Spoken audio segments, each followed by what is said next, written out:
Hello and welcome to Fun with Facepalm. I got stories of people being painfully stupid, and to counterbalance, I got pictures of cute and funny animals. And also a shout out to a friend of the channel, Just Smile. They've got a lot of funny videos about animals doing cute things and also fail videos. I've known them for over a year, and I've always enjoyed their videos. So sit back, enjoy, and here we go.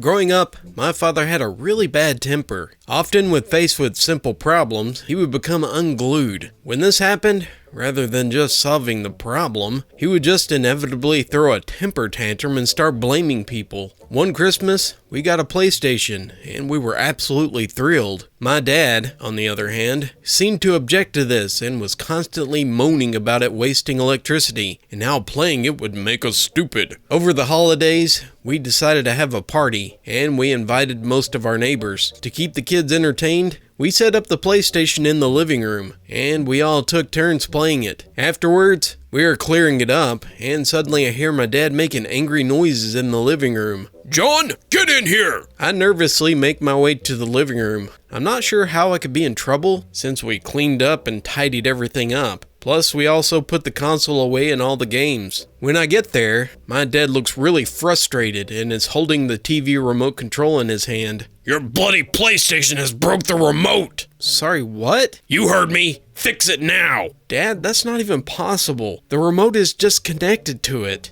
"No, you left the stupid thing on for so long, it's obvious that it broke it. Look." My dad tries to turn on the TV, but nothing happens. I've had this issue before, and I knew how to solve it. "Dad, there must be a problem with the batteries. Have you tried moving them around or replacing them?" "Stop making excuses! Now turn this thing on and fix it!" "PlayStation won't fix it, Dad. It's not linked to the remote." My dad starts raising his voice again and demanding I repair the remote. I turn the TV on at the base and I fire up the console. Reluctantly, I go through the menu options, which were few at this time. All the while my dad is just yelling, and he's telling me to immediately make the remote work. Again, I recommend that he just starts playing with the batteries. As before, he refused to listen to any logic. Instead, he tries the same tactic again. "I know this stupid thing was a waste of money. I'm sick of this bloody toys breaking everything." My sister walks down into the room looking very annoyed. "Dad, why the heck are you screaming?" "Because this thing broke the remote." "Dad, that is literally impossible. Let me try." "Don't make excuses for him. This is his fault, and he needs to fix it." "Oh my goodness." She snatches the remote out of my dad's hand, and she moves the batteries around. And guess what? Presto! It changed the channel. My dad went bright red and sat down without a word. After that day, he learned to be a little bit more objective about solving issues, and he never bothered me about the PlayStation ever again.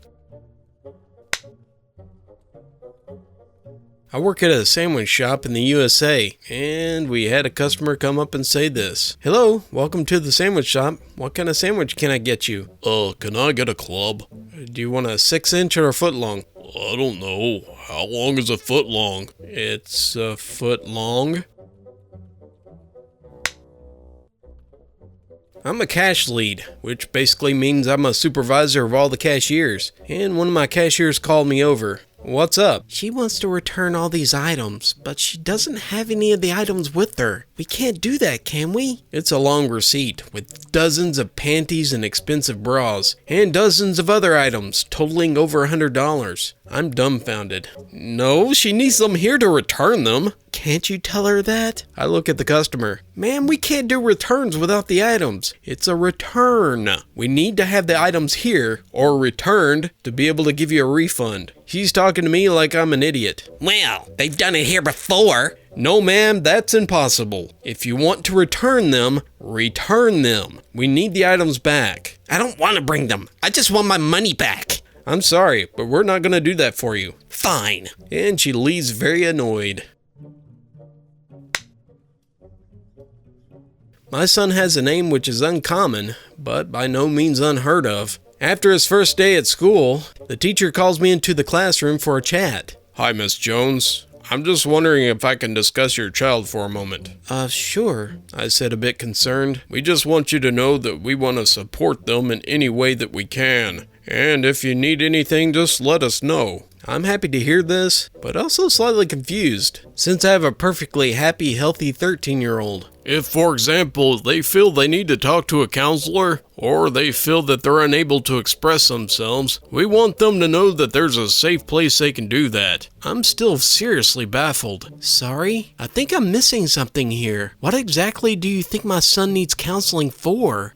The teacher gives me a disapproving glare. Mrs. Jones, you are showing enormous disrespect for your child by not using their preferred pronouns. I'm sorry, but my son has never mentioned anything about using different pronouns. How can you pay so little attention to your child? They clearly have gender dysphoria. Okay, wow. My son and I have discussed sexual identity plenty, and he has told me time and time again that he's an ally of the LGBTQ community. But he is a straight male and very happy. With a smug look on his face, he says, "Then how do you explain this?" With a painfully practiced flourish, he flips a worksheet over on the desk in front of me. It's the About Me paper. My son has written his name, his birthday, hobbies, and what he wants to do when he grows up. There's nothing here that makes me think that there's any gender dysphoria or a need to see a counselor. I'm sorry? This is meant to be proof of what? Look at the name! They have signed their preferred name Beth. Clearly your child is transgender. Oh, Christ alive, his name is Seth. He's just using cursive. That's not a name, and you're denying your daughter's existence. You're misgendering her. This is erasure. Look, you're misgendering him. My son's name is Seth, after the ancient Egyptian god of chaos. He should fit right in your class. I've had enough of this and I leave the room. And the teacher's still behind me screaming about trans erasure and how Seth isn't a real name. I'll leave the school and get into the car, where my worried son is waiting to hear what he got in trouble for. Well, darling, I have good news and bad news. The good news is your teacher is incredibly supportive and accepting of the LGBTQ students. The bad news is that he refuses to acknowledge your name. Okay, but we're good. I'm good. Honey, you'll always be good to me, whether your name is Seth, Beth, or Slarty Bartfast. What makes this even better? His first term assignment was to present a project on a god that is no longer worshipped. And guess which one he picked? I work at a call center in Norway, and we have a notoriously nasty client. This client calls about once or twice a week. He's known as a Mr. Stupid Foreigner guy. He basically calls and yells at the person he gets through to, saying, "I'll never talk to a stupid foreigner. They take our people's jobs and they ruin Norway." The kicker is, however, that almost every single person that he talks to is a native, and they have a very native name. We also know his problem and what's causing it, but none of us are able to get through to him. He just yells and screams. One day I'm training a new hire. He is originally from Iraq, and he has a very foreign-sounding name. However, he grew up in Sweden, and he speaks Swedish. Note that our languages are very similar, and we understand each other well. But it's very clear that he's not of the same language, and I'm listening to the new hire when he gets a call from the, you guessed it, Mr. Stupid Foreigner guy. In Swedish he says, "Welcome to the company. My name is new hire. How can I help you? Stupid Foreigner guy." Oh my god! I can't freaking believe this! I immediately recognize his voice, and I get ready to terminate the call. However, Stupid Foreigner guy says, "Finally, a true native with a real native name. You have no idea how many times I've talked to a stupid foreigner, and I finally get you." He is confused out of this world, still speaking Swedish. I'm sorry to hear that, sir. What can I do to help you? And just like that, Stupid Foreigner guy was the nicest person ever, and we got his problem fixed by the new hire. We never heard from him after that, and to this day, we have no idea how a self-proclaimed nationalist could not tell the difference between the native language and Swedish. I work as an apprentice in IT for an engineering design company. I'm not familiar with the whole building yet, so I asked this guy to meet me so that I can help him. He takes me back to his desk. So if you could just log in and show me the problem, that would be great. Okay, although I don't know why they sent an apprentice down. This is far too complex for you to understand. He types in the password and hovers the mouse over the cancel button, and clearly reads it before clicking it. Oh, I must have gotten my password wrong. He then proceeds to do this 2 more times before I intervene. Maybe you can just try to hit the enter button this time. He does as I instruct, and his machine starts to log in. Apprentices just aren't qualified enough to work in these kind of places. I roll my eyes and I say, yeah, I guess we're just not smart enough.